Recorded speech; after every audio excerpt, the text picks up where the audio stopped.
প্রিয় ভাই ও বোনেরা, আজ আমরা এমন একটি বিষয় নিয়ে কথা বলবো যেটা শুধু ইসলামের আলোচনা নয়, বরং পুরো মানব জাতির বাঁচা মরার এক নীরব যুদ্ধ। এই যুদ্ধ কারো সাথে নয়, না সমাজের সাথে, না শত্রুর সাথে। এই যুদ্ধ নিজের সাথে। আমার ভেতরে, আপনার ভেতরে, আমাদের সবার ভেতরে যে শত্রু লুকিয়ে আছে তার নাম নফস। নফসের প্রভাব। নফস এমন এক প্রবৃত্তি যেটা ধীরে ধীরে মানুষকে আল্লাহর কাছ থেকে দূরে সরিয়ে দেয়। নফস বলে, আরও একটু ঘুমাও, আরও দুনিয়া উপভোগ করো, এখন না, পরে তাওবা পড়লেই হবে। আমরা শয়তানকে দোষ দেই, কিন্তু মনে রাখবেন, শয়তান শুধু ফিসফাস দেয়, আর নফস সেই ফিসফাসকে বুকে টেনে নেয়, লালন করে এবং আমলে পরিণত করে। একটি বাস্তব উদাহরণ, একটা ছোট উদাহরণ ভাবুন। আপনি সিদ্ধান্ত নিলেন যে আমি কোনো হারাম জিনিস দেখব না। শয়তান ফিসফাস করল, একবার দেখলে কি হবে? আপনার ঈমান বলল, না, এটা হারাম।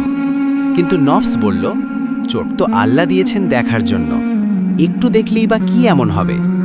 ঠিক এখানেই শুরু হয় পতন। এভাবেই নফস ধীরে ধীরে ঈমানকে পরাজিত করে। দুর্বলতা ও জান্নাতের প্রতিশ্রুতি। এখন আপনি হয়তো ভাবছেন, আমি কি তাহলে খুব দুর্বল? জি ভাই, আমরা সবাই দুর্বল।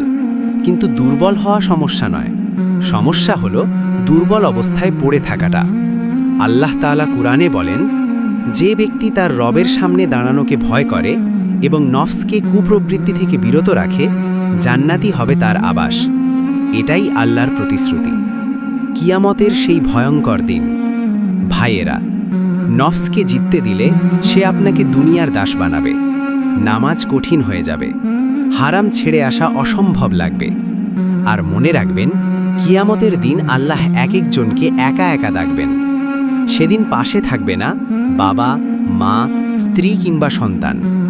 আপনার সাথে থাকবে মাত্র দুইটি জিনিস, একটা আপনার আমলনামা আর অন্যটা আপনার নফস। নফসকে পরাজিত করার 5টি কার্যকর উপায়। প্রশ্ন হলো, এই নফসকে হারাবো কিভাবে? 1. নামাজ। নামাজকে শক্ত করে আঁকড়ে ধরুন। নফস নামাজে যেতে চায় না, তাই নামাজকেই নিজের সবচেয়ে বড় অস্ত্র বানান। 2. রোজা। নিয়মিত রোজা রাখুন। রোজা নফসকে শেখায় যে সব কিছু চাইলেই পাওয়া যায় না। 3. কোরআন। কোরআনের সাথে গভীর সম্পর্ক গড়ে তুলুন। যে হৃদয়ে কোরআনের আলো ঢোকে, সেখান থেকে নফসের অন্ধকার সরে যায়। 4. তাওবা। প্রতিদিন তাওবা করুন। আজকের এক ফোঁটা কান্না আগামীকালের পুরো জীবন বদলে দিতে পারে। 5. সঠিক বন্ধু। সাহচর্য বদলান। যে বন্ধু নফসকে জাগিয়ে তোলে, তাকে ছেড়ে দিন। আর যারা আল্লাহকে মনে করিয়ে দেয়, তাদের আঁকড়ে ধরুন। উপসংহার। শেষ একটা কথা ভাইয়েরা, নফসের এই যুদ্ধ প্রতিদিনই চলছে। কখনো আপনি জিতছেন, কখনো হেরে যাচ্ছেন। কিন্তু একদিন আসবে চূড়ান্ত ফলাফলের দিন। সেদিনটি হবে মৃত্যুর দিন।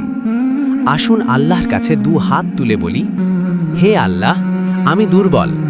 আমার নফস আমাকে বহুবার পরাজিত করেছে। তুমি আমাকে সেই বান্দাদের অন্তর্ভুক্ত করো যারা নফসকে জয় করে তোমার কাছে ফিরে আসতে পারে। আমিন।